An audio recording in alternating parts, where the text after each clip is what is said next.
Hello dear student right. तो FC का जो मॉड्यूल बाकी था मैं करा देता हूँ। थर्ड मॉड्यूल है राइट, सॉरी सेकंड मॉड्यूल है। और ये वाला मॉड्यूल जल्दी कोई पढ़ाता भी नहीं और सब लोग बच्चे लोग स्किप करते हैं, जबकि ये मॉड्यूल एकदम इंपॉर्टेंट है नेचर के ऊपर, इकोलॉजी राइट। और मैंने बाकी का मॉड्यूल 1, 3, 4 सब प्लेलिस्ट बना दिया, वो चेक कर लेना ओके। मतलब सब पढ़ा दिया एकदम शॉर्ट में। एफ वाला का एग्ज़ाम हो गया था, उन लोगों को खुश किया। अब तुम्हारी बारी राइट। तो इसमें कैसे क्या पढ़ना है पहले बता देता हूँ और कैसे क्या लिखना है। तो सबसे पहले इकोसिस्टम क्या है तुमको मालूम होना चाहिए right. Ecosystem it is a part of environment, जो हमारे एनवायरनमेंट का हिस्सा होता है। और इकोसिस्टम में क्या होता है, बायोटिक और अबायोटिक फैक्टर। बायो मतलब लाइफ होता है, बायो मतलब क्या होता है लाइफ, अबायोटिक मतलब non life okay, living things and non living things. तो ecology is the study of और it is a inter relation between abiotic and biotic, living things and non living things, ये सब डाल देने का meaning okay. और जो ecosystem को स्टडी करता है उसको इकोलॉजिस्ट बोलते हैं। क्या बोलते हैं, इकोलॉजिस्ट। तो इकोलॉजिस्ट किसके ऊपर स्टडी करता है, लिविंग थिंग्स और non living things okay. They try to understand the degree of relationship, किसका अच्छा रिलेशनशिप चल रहा है, मतलब इंसान ने कैसे एनवायरनमेंट के साथ अच्छा किया कि बुरा किया, ऑब्वियसली बुरा ही कर रहा है राइट। तो ये प्रॉब्लम स्टडी करता है, issue relating to survival of ecosystem. जो हमारा एनवायरनमेंट है, एक टाइम आएगा कि सब उनका सर्वाइव, प्लांट्स एनिमल स्पीशीज, इनका सर्वाइव करना मुश्किल हो जाएगा। तो इकोलॉजी उनके ऊपर ही स्टडी करता है, but the land sea water ecology, forest grassland. तो ये सब मीनिंग तुम्हारा हो जाएगा राइट। और ऐसा डायग्राम बना देने का तुमको है ना। अभी इसमें अपने को क्या क्या पढ़ने वाले में क्या, तो सबसे पहले क्या, एक तो एंथ्रोपोसेंट्रिज्म पढ़ेंगे, बायोसेंट्रिज्म पढ़ेंगे, इको फेमिनिज्म है और एक डीप इकोलॉजी है। तो कैसा पढ़ना है और क्या किधर उठा के क्या लिखना है, तो पूरा वीडियो में अच्छे से समझा दूंगा। लास्ट तक देखेंगे तो ही समझिएगा, आधा अधूरे में कुछ नहीं मिलेगा राइट। तो सबसे पहले कॉन्सेप्ट क्या है, एंथ्रोपोसेंट्रिज्म। ये कैसे है, इकोलॉजी ने क्या कॉन्सेप्ट बनाया है मालूम है क्या। इसमें क्या होता है, सबसे पहले an anthropocentrism is a human centric approach. ये कैसे अप्रोच है, ह्यूमन सेंट्रिक अप्रोच है। इसमें ecologies particular in the western world, मतलब फॉरेन कंट्री के, वेस्टर्न मतलब होता है American European, they keep the human race at the centre. मतलब इन लोग एंथ्रोपोसेंट्रिज्म कॉन्सेप्ट के हिसाब से जो इंसान है ना वो सेंटर पे है, मतलब इंसान एक तरफ से राजा है ओके एनवायरनमेंट का। It is like human by human and human settle, इंसान इंसान इंसान। तो इधर इकोलॉजी का कुछ कंडीशन बोला है, फीचर बोला, मतलब इधर मेन फोकस इंसान पे किया गया है, क्योंकि जो इंसान है अब इस दुनिया का बेस्ट क्रिएशन है, क्रिएटर का बेस्ट क्रिएशन है, because is is human centric approach. ये अप्रोच को बोलता है एंथ्रोपोसेंट्रिज्म। इसमें क्या खासियत बोला है, human being are considered to be a centred, मतलब पूरे यूनिवर्स में ह्यूमन एकदम सेंटर पे है, अहम हिस्सा है।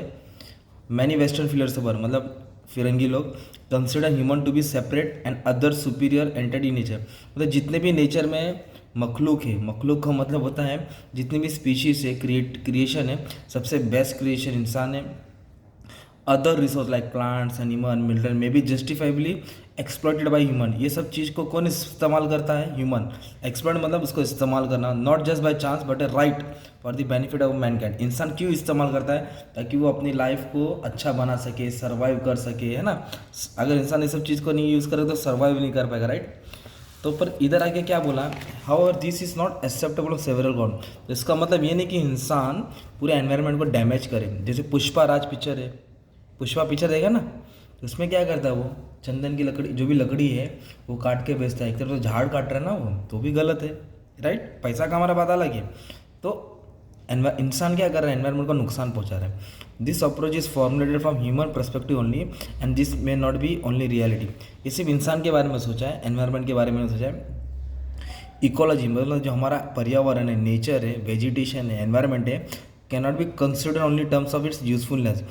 मतलब सॉरी, जो एनवायरनमेंट से हमको बेनिफिट मिलती है जैसे medicine, fruits, flower, building material supply, हम बस उसको ही यूज़ करते हैं, एनवायरनमेंट को ख्याल नहीं करते। Because human are selfish attitude, उनका एटीट्यूड एकदम सेल्फिश है। मतलब इंसान लकड़ी तोड़ेगा पर झाड़ नहीं लगाएगा, तो गलत है।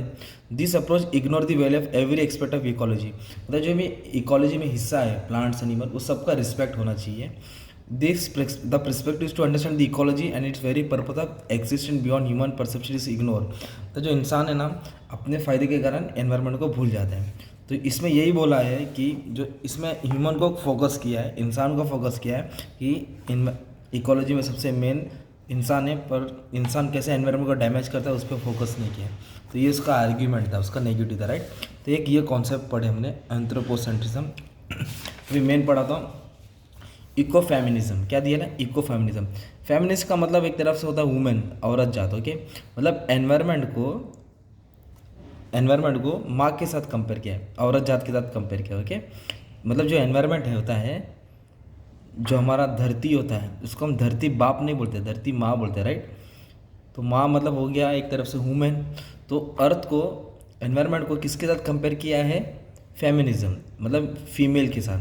क्योंकि जो इंसान होता है ना, मेल है ना जो, वो क्या करता है, एनवायरनमेंट को भी डैमेज करता है और फीमेल को के ऊपर भी टॉर्चर करता है। जो फीमेल जो टॉर्चर झेलती है मेल से, वो अभी का नहीं है, पुराना है, सेम एनवायरनमेंट भी झेलता है। जो एनवायरनमेंट झेलता है वो फीमेल भी झेलती है। इसके लिए इन दोनों को जॉइन करके इको फेमिनिज्म बनाए।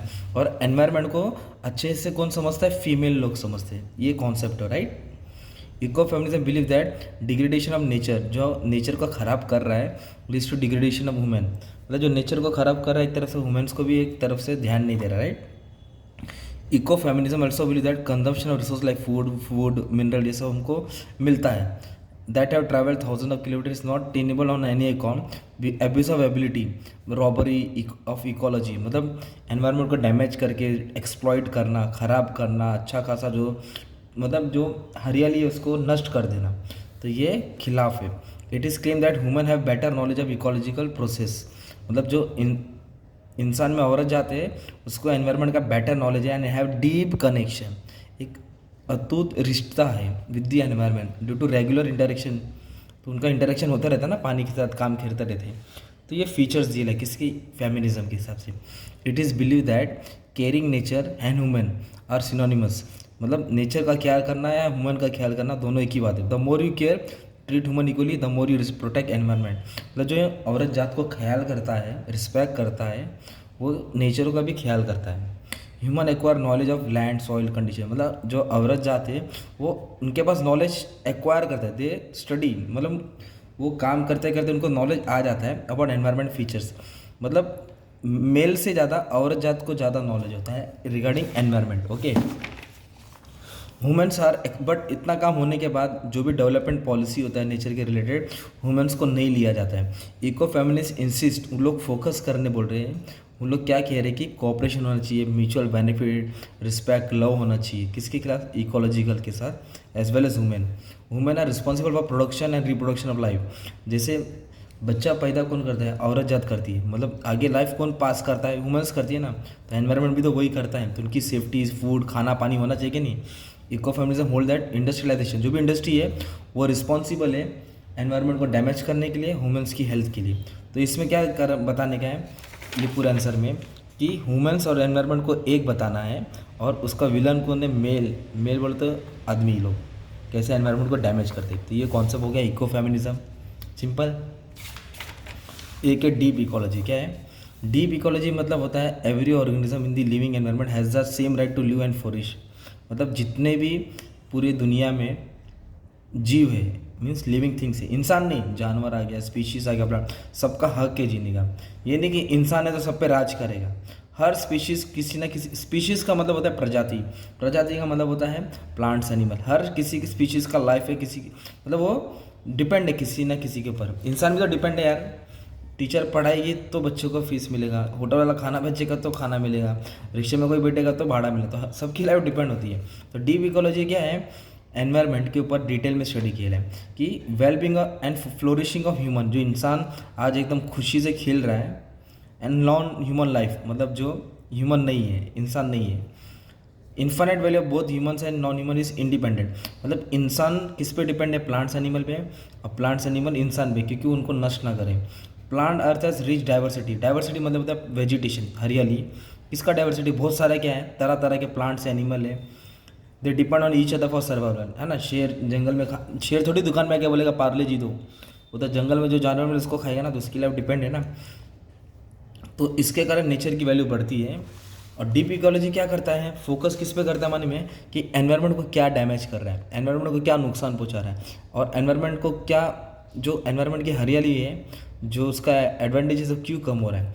ह्यूमन हैव नो राइट, इंसान का कोई हक नहीं है कि जो नेचर की डाइवर्सिटी है, रिचनेस है, उसको तबाह बर्बाद करे, है ना। इंसान की जो लाइफ फ्लोरिश हो रही है आज, अच्छा जी रहा है, पर वो किसके कारण जी रहे हैं, एनवायरनमेंट के कारण जी रहे हैं, पर वो एनवायरनमेंट को डैमेज कर रहा है, तो इंटरफेयर कर रहा है उनकी लाइफ में। इंसान क्या कर रहा है, जंगल में जाके जंगल को क्लियर कर रहा है और द बिल्डिंग डैम्स रिसोर्ट बना रहा है, तो उन लोग जानवर कहाँ जाएंगे।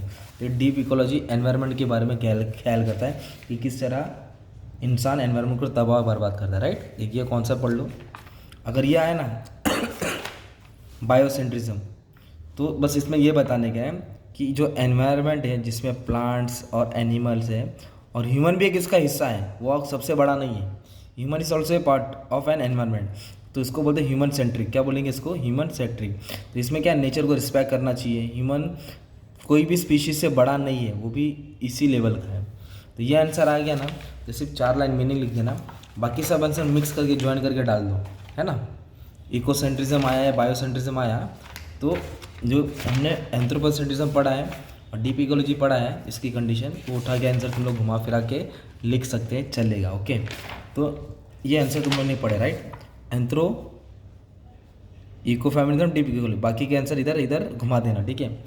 तो ये पढ़ना है। और मॉड्यूल 3 में ना फिर कुछ पढ़ो मत, सिर्फ एक आंसर बताता हूँ, वो तुम लोग को ध्यान देना पड़ेगा, राइट। इधर है, एकदम घुमा फिरा के दिया है इस पर, ये वाला सस्टेनेबिलिटी। तो ये ईवीएस के आंसर से पढ़ना है, FY BCom SEM 2 का।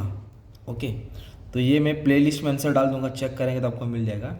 मतलब सस्टेनेबल डेवलपमेंट क्या है, किस तरह के ऊपर ख्याल करना चाहिए एनवायरनमेंट के ऊपर, तो वो समझा दिया जाए, राइट। और पॉल्यूटर पे प्रिंसिपल का मतलब क्या होता है, PPP, कि जो कंपनी ज़्यादा पॉल्यूशन करता है उसको ज़्यादा टैक्स देना पड़ेगा, जो कम पॉल्यूशन करता है वो कम टैक्स पे करेगा। तो इस तरह का रूल्स लेके आए थे। तो अगर सस्टेनेबिलिटी पढ़ना है तो मैं प्लेलिस्ट में यह आंसर ऐड कर दिया हो, तुम EVS का देख लेना, ठीक है। अब बाकी का यही सब पढ़ लो, हो जाएगा, ठीक है। मेन ये इकोलॉजी के कॉन्सेप्ट पढ़ लो, ख़त्म हो जाएगा, ठीक है। चलो, thank you very much, all the best.